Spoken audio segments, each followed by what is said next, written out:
Boa noite. Eu me chamo Getúlio, tá? E hoje à noite, na verdade deveria ter sido ontem, eu estou reapresentando para os que já são membros, né? E apresentando para os que querem conhecer o nosso grupo de leituras em textos filosóficos aqui do Instituto Dédalus. Atualmente eu estou guiando esses estudos, tá? Lendo os textos e tirando dúvida, e a respeito tanto do contexto da obra quanto dos seus significados. Então, há um trabalho de interpretação também. E hoje eu trouxe um texto, né? Todo mês nós lemos um texto, né? O Israel está aqui e já faz parte, sabe que não é sempre fácil conseguir manter o cronograma, né? Nós lemos ano passado parte, né? Metade do texto, o que é a filosofia, né? Escrito a quatro mãos por Gilles Deleuze e Félix Guattari, famoso Deleuze, né? Nós lemos também uma parte substancial da obra A Condição Humana, da Hannah Arendt.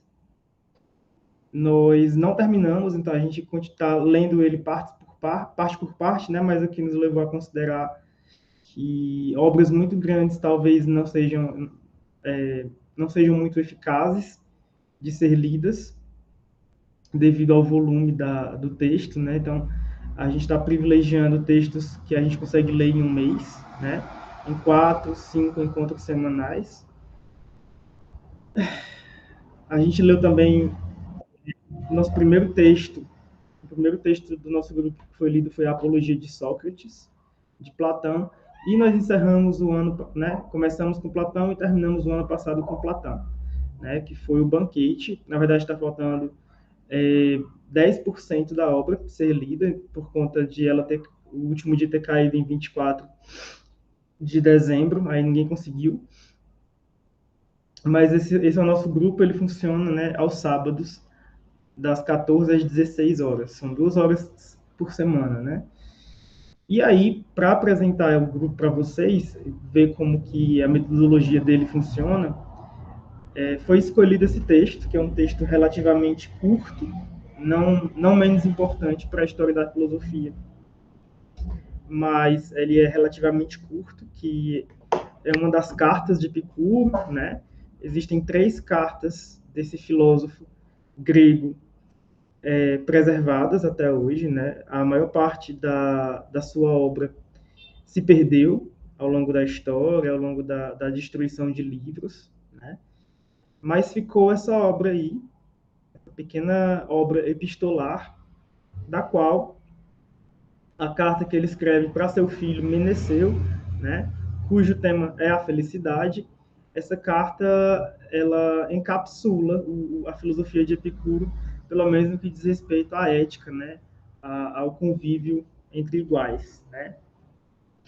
E essa live, né, deveria ter acontecido ontem, só que aí, infelizmente, eu caí doente, já devia estar infectado desde segunda-feira, e ontem os sintomas apareceram, né? Então, eu estava sem condições ontem. Peço até desculpas para quem se programou e realmente não consegui evitar de faltar ontem. Agradeço também vocês estarem aqui agora para a gente fazer essa leitura, né? E então é isso. Essa é a carta de Epicuro, né? A edição que eu vou usar é essa que vocês estão vendo, que é da Unesp, tá? Cadê? Ela é uma edição bilíngue, então isso vai nos ajudar quando for o caso de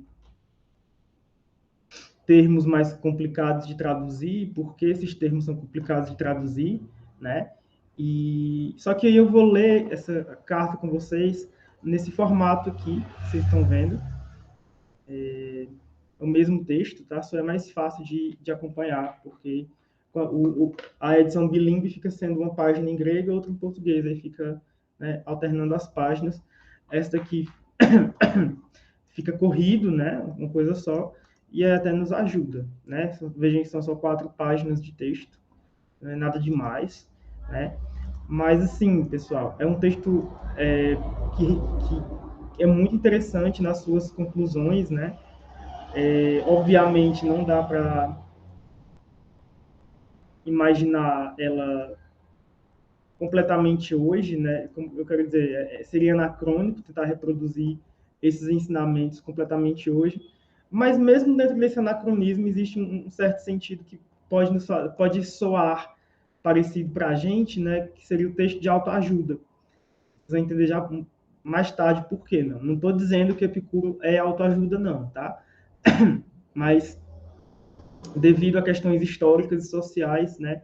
Esse tipo de filosofia que, de uma forma ou de outra, aponta para esse cuidado de si, como Foucault virá a chamar, né, na sua filosofia, fazia muito sentido de acontecer na época em que essa carta foi escrita, tá? Na época de Epicuro. O tamanho do texto está bom para vocês, pessoal? Dá para ler aí direitinho?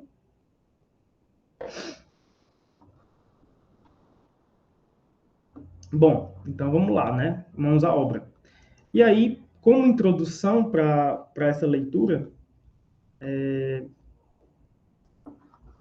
vamos falar um pouco de história, tá?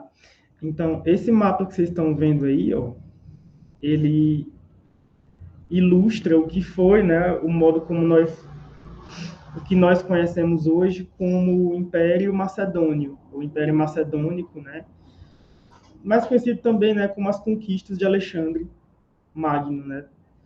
Então, a Grécia é esse pedacinho de nada aqui de terra, né? Pella, aqui tá em espanhol, tá? Em português o nome da cidade é Pella, que seria, né, o centro político e econômico da Macedônia, e ele conquista, né, o Império Macedônio, Alexandre conquista todo o mundo conhecido à época, né, que era basicamente a Ásia Menor, o Egito Antigo e o Império Persa. Daí que ele chega até as portas da Índia, né? De forma até curiosa, existiu um intercâmbio entre a Índia e a Grécia antigas, né? Então é possível você encontrar em cidades da Índia representações de Buda ou dos deuses hindus, né, com a estatuária grega, né, com a forma de fazer estátua dos gregos clássicos. Mas por que eu estou falando de história e do Império de Alexandre o Grande, tá? Por que isso faz sentido de trazer para a filosofia? Porque a filosofia, como ela se desenvolveu na Grécia, né? Inclusive essa é uma das teses mais defendidas pelos historiadores da filosofia hoje e que de certa forma se contrapõe aos teóricos da história da filosofia, aos historiadores da filosofia do século XIX, que é a ideia de que os gregos não tinham nenhum tipo de superioridade cultural sobre os outros povos e por isso que a filosofia surgiu entre eles, né? Inclusive até esse conceito de filosofia ele passa a ser reivindicado por outras tradições e por outras formas de pensar, né? Por isso que hoje nós falamos muito de uma forma muito bem definida de filosofia ocidental. Então, a filosofia ocidental, né? Ela nasce na Grécia, né? E um sem número de variáveis contribui, né, para que a filosofia aconteça lá, né? Essa é a tese historicista, né, materialista dialética, que percebe nos ingredientes socioculturais da Grécia, mas principalmente naqueles que são de ordem econômica e naqueles que são de ordem, né, do fato social, possibilita, né, nessa amalgamação de fatores sociohistóricos, né, possibilita o surgimento da filosofia. Gente, só acho que puxar aqui a janela porque tá demais esse trânsito aqui.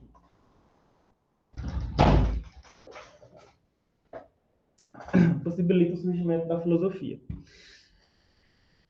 E por muito tempo houve, entre os europeus e os estudiosos europeus, a crença de que era um milagre grego, né? Os gregos tinham essa superioridade. Vem a tradição de filósofos historicistas, né?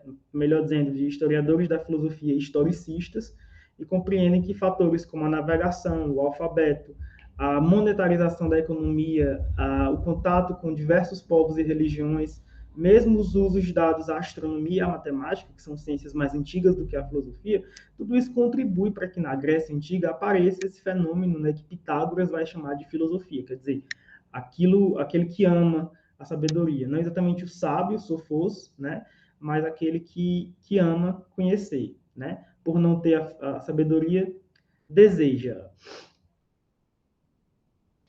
O fator que, na verdade, vai unificar aqueles campos históricos que eu falava antes, né? Os do século XIX que acreditam no milagre grego e os historicistas que acreditam, né, piamente nas funções sociais que vão interferir sobre as produções culturais, vai surgir um terceiro grupo de historiadores que entende que é impossível prescindir da explicação socio-histórica para entender o surgimento da filosofia, mas que, de fato, havia, inclusive pelas mesmas razões históricas e sociais, havia um nível, um grau, melhor dizendo, de liberdade política, como nós entendemos hoje, muito maior na Grécia do que na Pérsia, ou no Egito, ou na Jordânia, né, na Palestina, entre os hebreus. Por quê? Porque por causa de explicações que remontam até a Idade do Bronze, os gregos que vão, né, sofrer, né, vão passar por uma Idade das Trevas e um tipo de semi-feudalismo, um tipo de Idade das Trevas medieval, né? Logo no começo da sua história, eles vão, pouco a pouco, enfraquecendo o poder das elites agrícolas, principalmente por conta da colonização das outras terras, né, que não são propriamente parte da Grécia, mas vai acabar se tornando Grécia por conta dessa colonização. E também por conta da transformação que o comércio com outras partes do mundo vai causar no tecido da estrutura social grega.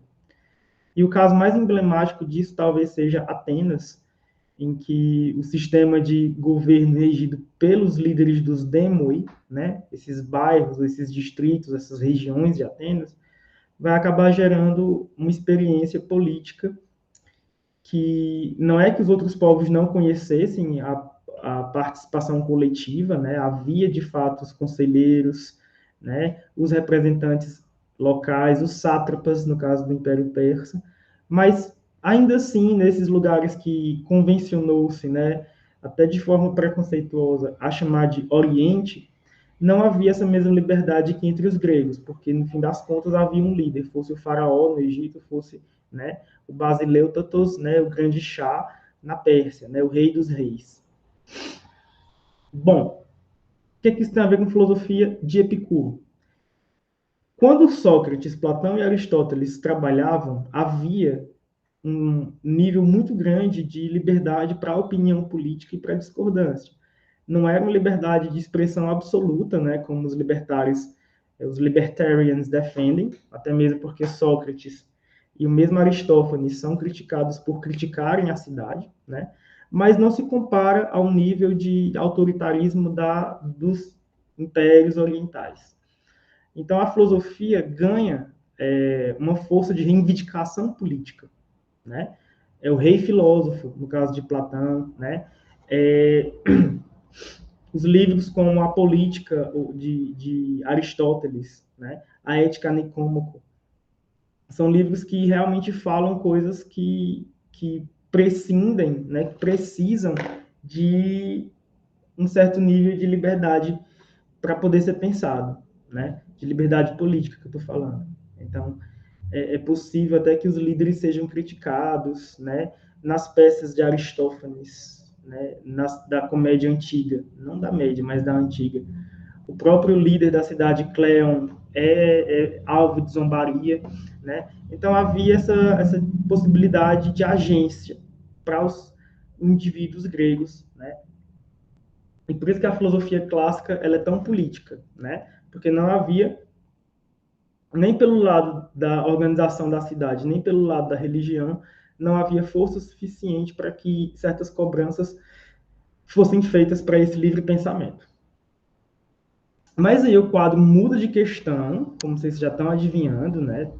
Quando Alexandre o Grande conquista a Grécia, né? A Grécia que estava, né, aos frangalhos depois da Guerra do Peloponeso e não tem condições de resistir à invasão dos macedônios, né? Seus primos do norte, seus primos, né, menos civilizados, como eles acreditavam, os gregos. Né?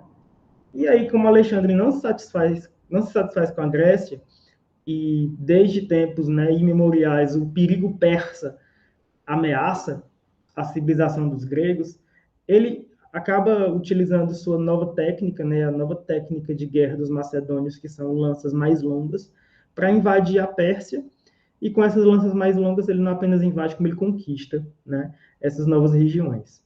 O que vai, por um lado, fomentar um grau de multiculturalismo nunca antes visto no Ocidente, né?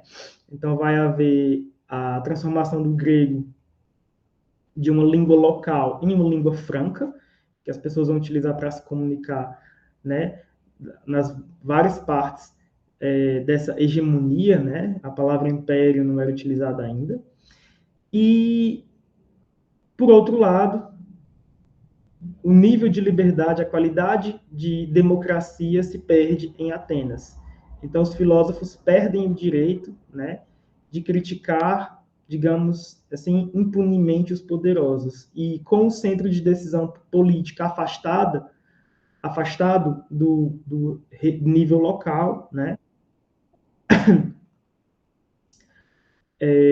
as decisões se tornam cada vez, né, mais difíceis de ser compreendidas, criticadas ou mesmo revertidas, né?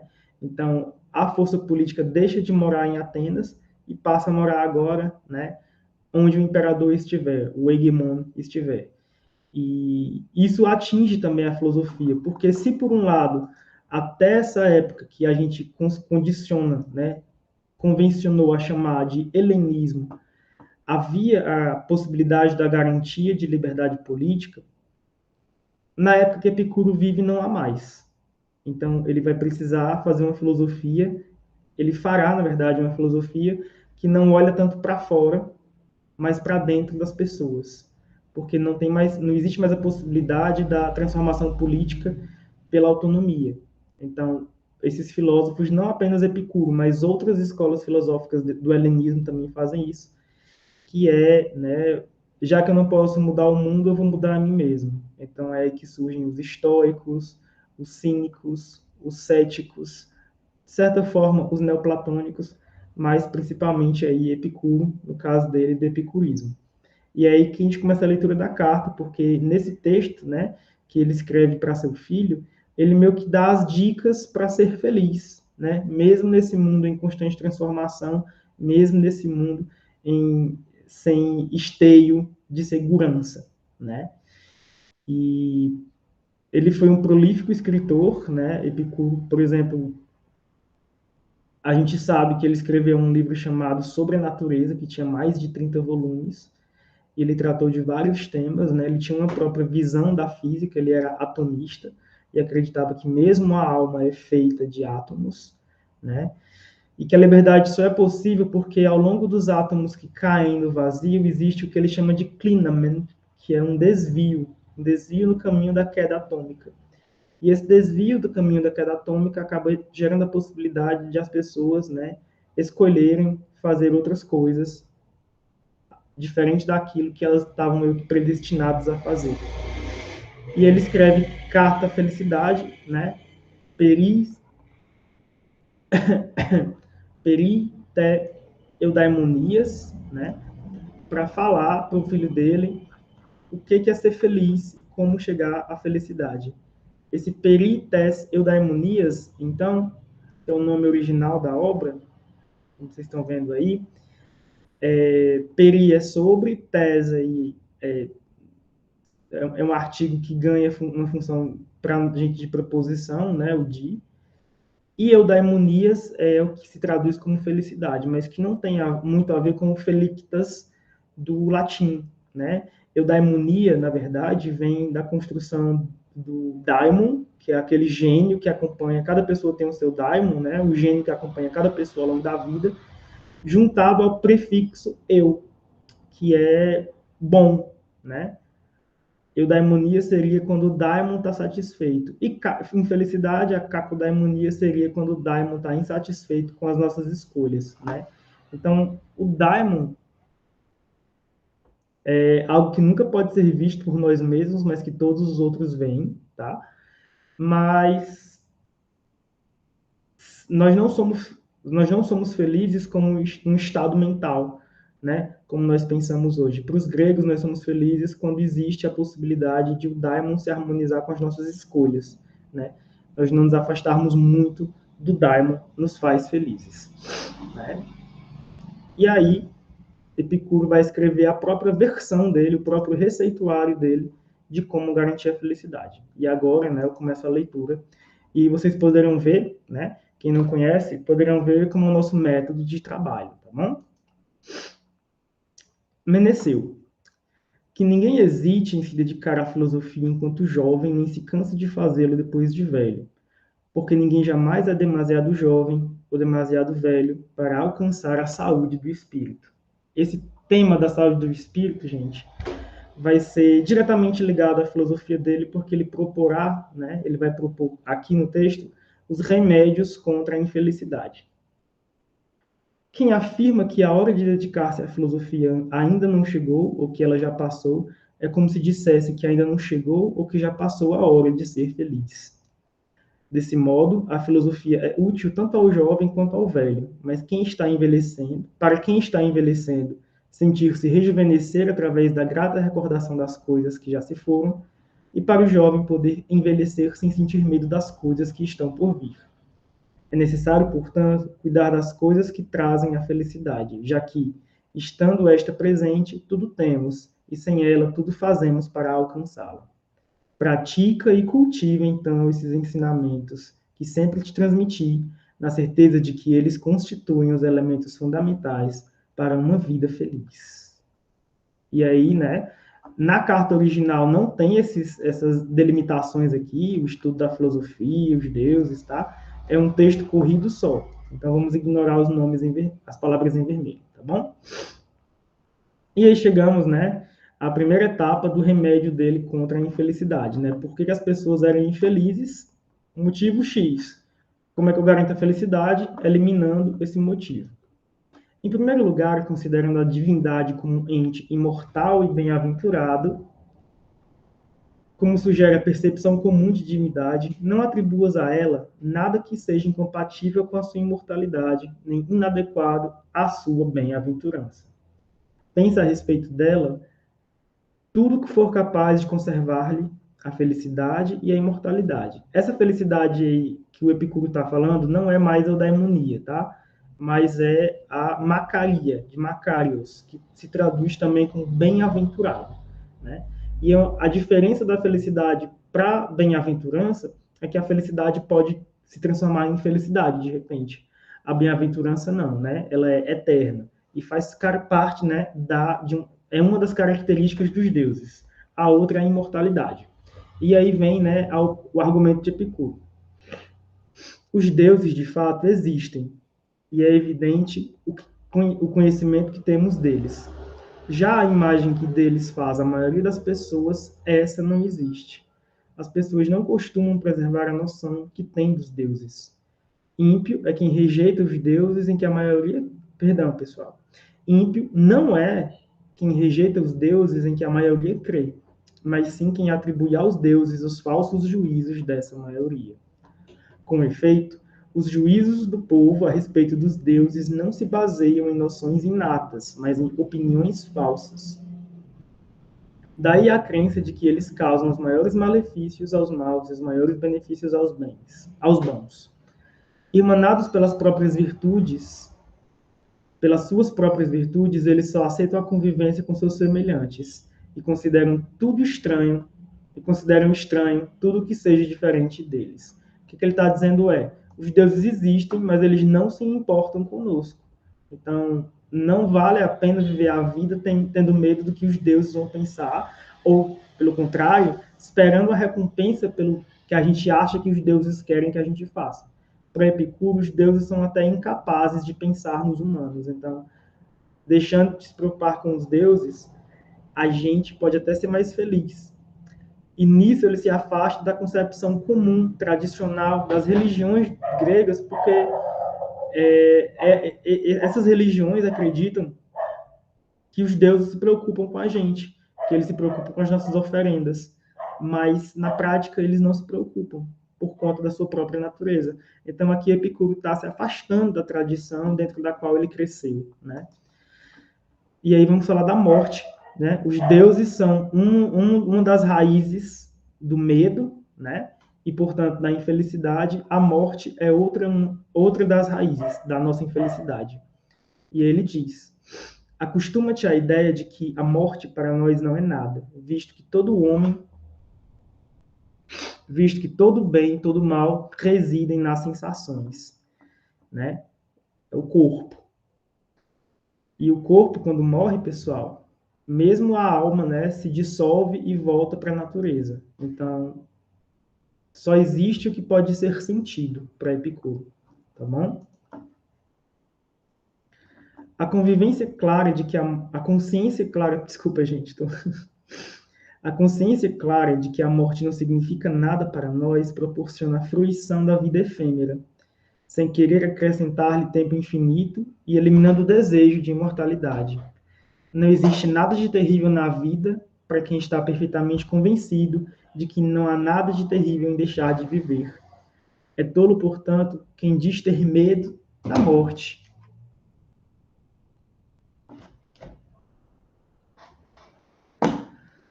Não porque a chegada desta lhe trará sofrimento, mas porque aflige a própria espera. Aquilo que não nos perturba quando está presente, não deveria afligir-nos quando está sendo esperado. Então, o mais terrível de todos os males, a morte, não significa nada para nós, justamente porque, quando estamos vivos, é a morte que não está presente. Ao contrário, quando a morte está presente, nós é que não estamos. A morte, portanto, não é nada, nem para os vivos, nem para os mortos, já que para aqueles ela não existe, ao passo que estes não estão mais aqui. E, no entanto, a maioria das pessoas ora foge da morte, como se fosse o maior dos males, ora a deseja como o descanso dos males da vida. O sábio, porém, nem desdenha viver, nem teme deixar de viver. Viver não é um fardo, e não viver não é um mal. O que ele está querendo dizer? Que a morte é incompatível com a experiência humana. A experiência humana e até a consciência humana, para Epicuro, são consequência das sensações. A morte, sendo o fim ou a cessação de todas as sensações, é imperceptível. Nós não percebemos a morte. Então, quando nós estivermos mortos, nós nem vamos saber. Então, não adianta passar a vida inteira sofrendo por uma coisa que nós nem vamos ver, né? Que é a morte. Assim como opta pela comida mais saborosa e não pela mais abundante, do mesmo modo, ele colhe os frutos doces de um tempo bem vivido, ainda que breve. Quem aconselha o jovem a viver bem e o velho a morrer bem, não passa de um tolo. Não só porque a vida, não só pelo que a vida tem de agradável para ambos, mas também porque se deve ter exatamente o mesmo cuidado em honestamente viver e em honestamente morrer.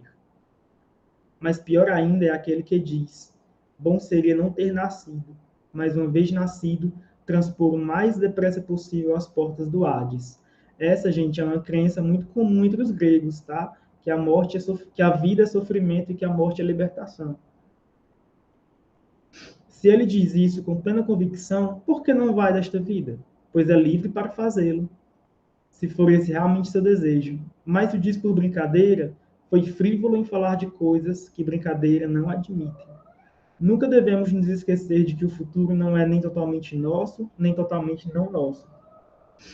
para não sermos obrigados a esperá-lo como se estivesse por aqui com toda a certeza, nem nos desesperarmos como se não estivesse por vir jamais. Então, o que ele está dizendo é, vamos viver a vida de forma tranquila, né? Porque tanto as pessoas velhas quanto as pessoas novas se abrem para aquilo que, na opinião de Epicuro, são a origem da felicidade, que são os prazeres.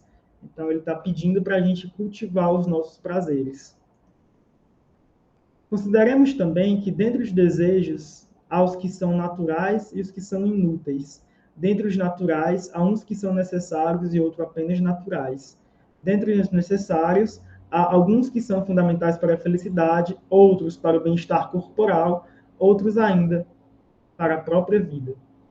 E o conhecimento seguro dos desejos leva a direcionar toda escolha e toda recusa para a saúde do corpo e para a serenidade do espírito, visto que esta é a finalidade da vida feliz.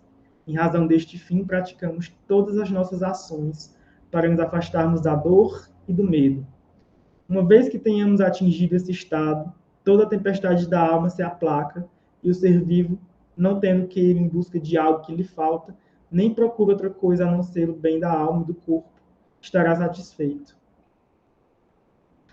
De fato, só sentimos necessidade do prazer quando sofremos sua ausência. Ao contrário, quando não sofremos essa necessidade, quando não sofremos, essa necessidade não se faz sentir. É por essa razão que afirmamos que o prazer é o início e o fim de uma vida feliz.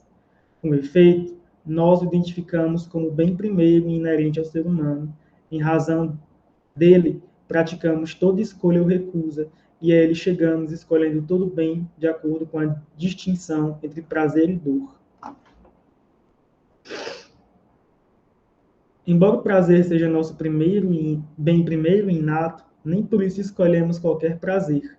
Há ocasiões em que evitamos muito prazeres, quando deles advêm efeitos, o mais das vezes, desagradáveis. Tipo, comer muito um bolo de chocolate e ficar com dor de barriga. Ao passo que consideramos muitos sofrimentos preferíveis aos prazeres, se um prazer ainda maior advier depois de suportarmos essas dores por muito tempo. Então, estudar muito para passar uma prova, estudar não é prazeroso, mas tirar 10 na prova é prazeroso. Então, Epicuro, ao contrário até do que intérpretes mais apressados acham, ele não defende todo e qualquer tipo de prazer como felicidade, não, né? Existem prazeres que geram mais felicidade do que outros. Isso tem a ver, inclusive, com a permanência desses prazeres no espírito, na alma. Tipo, comer um pedaço de bolo de chocolate é muito prazeroso, mas esse prazer acaba depois que acaba o pedaço de bolo, tá? O prazer de ter um amigo com quem a gente pode contar nunca passa, né? Então, para Epicuro, os prazeres espirituais são mais duradouros e, portanto, mais verdadeiros do que os prazeres corporais. Portanto, todo prazer constitui um bem por sua própria natureza. Não obstante isso, nem todos são escolhidos. Do mesmo modo, toda dor é um mal, mas nem todas devem ser evitadas. Convém, portanto, avaliar todos os prazeres e sofrimentos de acordo com critérios dos benefícios e dos danos. Há ocasiões em que utilizamos um bem como se fosse um mal, e, ao contrário, um mal como se fosse um bem. Consideramos ainda a autossuficiência, né, um grande bem. Não que devamos nos satisfazer com pouco, mas para nos contentarmos com esse pouco, caso não tenhamos o muito. Honestamente convencidos de que desfrutam melhor a abundância os que menos dependem dela. Tudo que é natural é fácil de conseguir, difícil é tudo que é inútil. Os alimentos mais simples proporcionam o mesmo prazer que as iguarias mais requintadas, desde que se remova a dor provocada pela falta. Pão e água produzem o prazer mais profundo quando ingeridos por quem deles mais necessita. Habituar-se às coisas simples, ao modo de vida não luxuoso, portanto, não só é conveniente para a saúde, como ainda proporciona ao homem os meios para enfrentar corajosamente as adversidades da vida. Nos períodos em que conseguimos levar uma existência rica, predispõe o nosso ânimo para melhor aproveitá-la e nos prepara para enfrentar, sem temor, as vicissitudes da sorte. Quando então dizemos que o fim último é o prazer, não nos referimos aos prazeres dos intemperantes, né? Intemperante é o pessoal desregrado, e aos que consistem no gozo dos sentidos, como acreditam certas pessoas que ignoram o nosso pensamento, ou não concordam com ele, ou o interpretam erroneamente, mas ao prazer, que é a ausência de sofrimentos físicos e de perturbações da alma. Não são, pois, bebidas nem banquetes contínuos, nem a posse de mulheres e rapazes, nem o sabor dos peixes ou das outras iguarias de uma mesa farta que tornam doce uma vida. Mas um exame cuidadoso que investigue as causas de toda escolha e toda rejeição e que remova as opiniões falsas em virtude das quais uma imensa perturbação toma conta dos espíritos. De todas essas coisas, a prudência é o princípio e o supremo bem, razão pela qual ela é mais preciosa que a própria filosofia. É dela que originam todas as demais virtudes. É ela que nos ensina que não existe vida feliz sem prudência, beleza e justiça, que não existe prudência, beleza e justiça sem felicidade. Porque as virtudes são intimamente ligadas à felicidade, e a felicidade é inseparável delas. Na tua opinião, será que pode existir alguém mais feliz do que o sábio, que tem um juízo reverente acerca dos deuses, que se comporta de modo absolutamente indiferente perante a morte, e bem compreende a finalidade da natureza, e discerne que o bem supremo está nas coisas simples e fáceis de obter, e que o mal supremo ou dura pouco, ou só nos casos de sofrimentos leves? Que nega o destino apresentado por alguns como o senhor de tudo, os estoicos, né, que ele está falando aqui, já que as coisas acontecem ou por necessidade, ou por acaso, ou por vontade nossa, e que a necessidade é incoercível, o acaso instável, enquanto nossa vontade é livre, razão pela qual nos acompanham a censura e o louvor. Mais vale aceitar o mito dos deuses do que ser escravo do destino dos naturalistas. O mito, pelo menos, nos oferece a esperança do perdão dos deuses através das homenagens que lhes prestamos, ao passo que o destino é uma necessidade inexorável. Entendendo que a sorte não é uma divindade, como a maioria das pessoas acredita, pois um Deus não faz nada ao acaso, em algo incerto, o sábio não crê que ela proporcione aos homens nenhum bem ou nenhum mal que sejam fundamentais para uma vida feliz, mas sim que dela pode surgir o início de grandes bens e de grandes males. A seu ver, é preferível ser desafortunado e sábio a ser afortunado e tolo. Na prática, é melhor que um bom projeto não chegue a bom termo do que chegue a ter êxito um mau projeto. Medita, pois, Meneceu, todas essas coisas e muitas outras a elas congêneres, dia e noite, contigo mesmo e com teus semelhantes, e nunca mais te sentirás perturbado, quer acordado, quer dormindo, mas viverás como um Deus entre os homens, porque não se assemelha absolutamente ao mortal, o homem que vive entre bens imortais, né? E aí, basicamente, gente, esse é o texto mais famoso de Epicuro, um dos seus textos mais longos, que nós temos acesso até hoje, né? E basta a leitura dele para entender que a visão que se tem do hedonismo, né, da doutrina dos prazeres, pode ser equivocada, né? O próprio Epicuro está falando desse tetrafármaco, né, o remédio quádruplo, que nos ajuda a passar por um momento tão difícil, um momento de crise política, um momento de mudanças, um momento de grande violência e de guerra, nos ajuda a passar por todos esses fenômenos externos a partir disso que hoje nós chamamos, né, cuidado de si. E esse é um texto pequeno, tá? Mas não menos importante. E é isso, gente. Vocês têm alguma pergunta?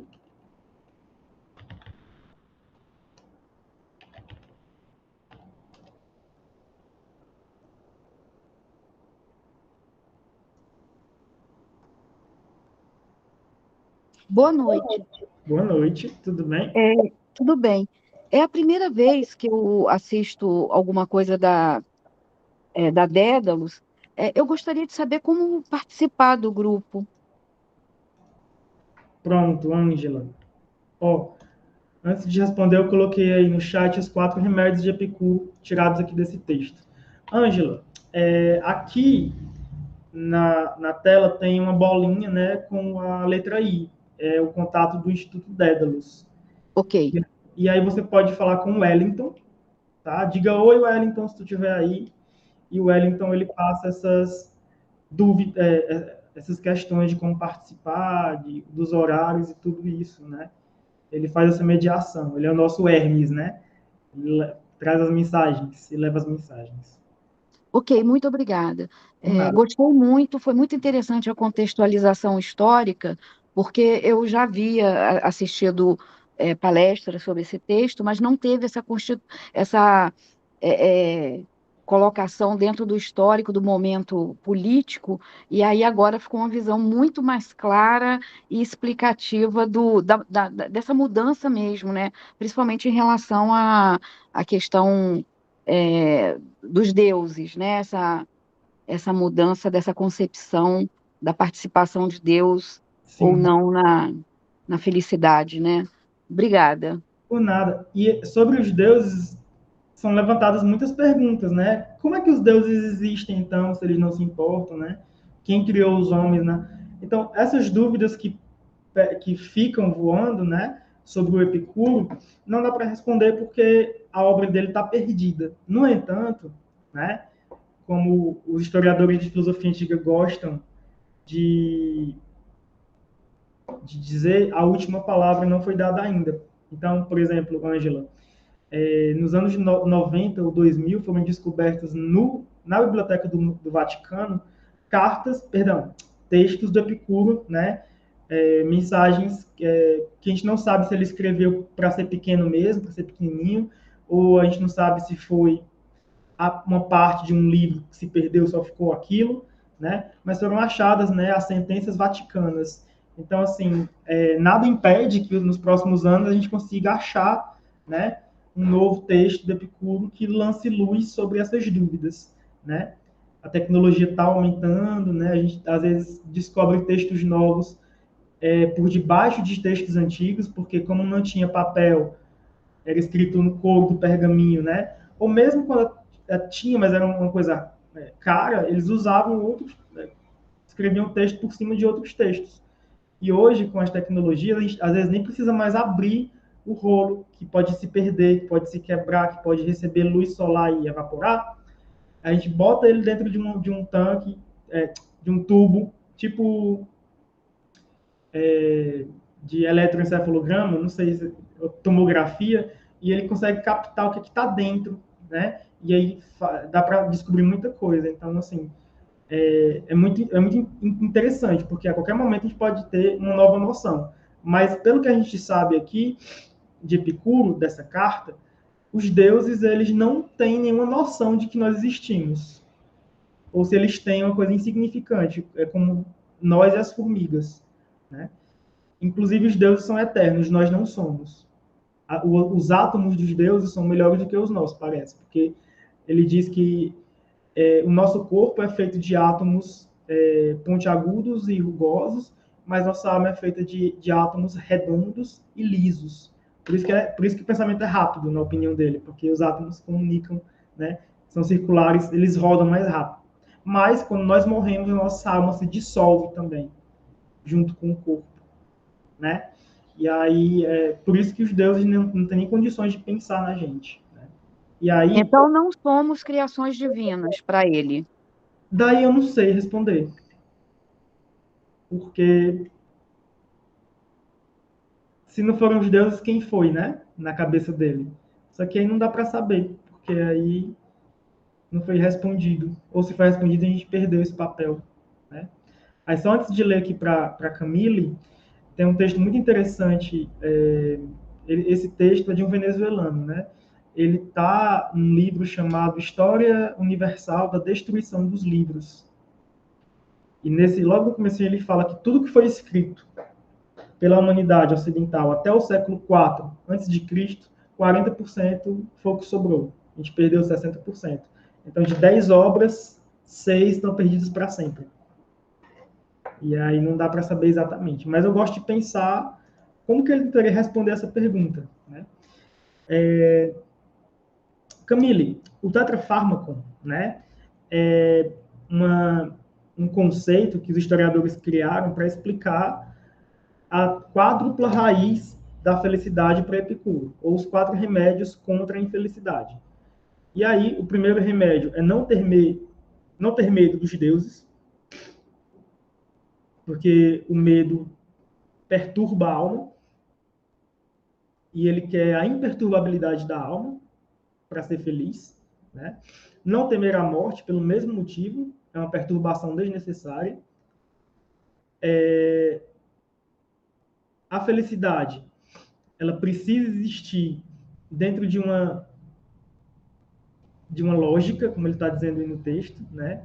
Então, não é possível eu fazer uma coisa que causa infelicidade e ter felicidade, então tem uma regra para cumprir, né? E isso aí é a história de educar os nossos sentidos, educar os nossos prazeres, né? Então, o prazer que ele está falando, a hedoné que ele está falando, não é a hedoné do banquete, de ficar comendo, bebendo e namorando, né, indefinidamente, como os gregos e os romanos ficaram meio que famosos por fazer, né? Felicidade é mais simples do que se pensa, porque está mais próximo do que é necessário, e não do que simplesmente dá vontade. E aí, já que a felicidade ela é uma consequência dos prazeres, a infelicidade vai ser uma consequência das dores. Então dá para fugir das dores. Só que a fuga que ele está falando não é tipo tomar um remédio para passar a dor. É entender que a dor às vezes é necessária, a dor às vezes é inescapável e dela às vezes a gente só pode ter refúgio. Então tem relatos de que Epicuro morreu de insuficiência renal. Ele sofreu muito de dores nos rins, né? Pedra. E quem já sentiu dor no rim sabe que é uma coisa meio que insuportável, né? Mas mesmo assim ele dizia, né, ficava escrevendo as cartas dele, dizendo que a, a melhor coisa que podia ter eram os amigos, porque escrevendo as cartas para os amigos, ele lembrava dos dias que ele não estava doente, e essa lembrança, né, afastava ele da dor. Então, não temer os deuses, não temer a morte, educar os prazeres e saber conviver com a dor, para ele, é o remédio, né? São as 4 pílulas que nós tomamos para nunca ser infelizes. Essa é a hipótese dele. E ao longo do helenismo, houve outras hipóteses. Teve a do estoicismo, que falava da imperturbabilidade dos sentidos. Teve o cinismo, que falava da vida natural. Teve o ceticismo, que falava de não se afligir pela não crença, né? pelo não saber. Basicamente, essas filosofias, inclusive, vão competir entre si e com religiões pelo número de adeptos, porque viviam, de fato, nessa época muito conturbada do ponto de vista político. Mas, basicamente, é isso. Esses são os 4 remédios dele. Que, inclusive, dá para a gente usar até hoje, se vocês observam um pouco. Ok? Bom, se não tiver mais perguntas, eu vou encerrar essa live. Foi um prazer estar com vocês. E tirem mais dúvidas com o Wellington. Ele deixou o WhatsApp dele aqui, que é o DDD 8598671 1888. Vocês falam com ele, ele tira as dúvidas de vocês sobre o Instituto. Seja no grupo de leitura, que acontece aos sábados, às 14 horas, às 16, seja nos cursos que o Instituto oferece. Ok? Então é isso. Muito obrigado.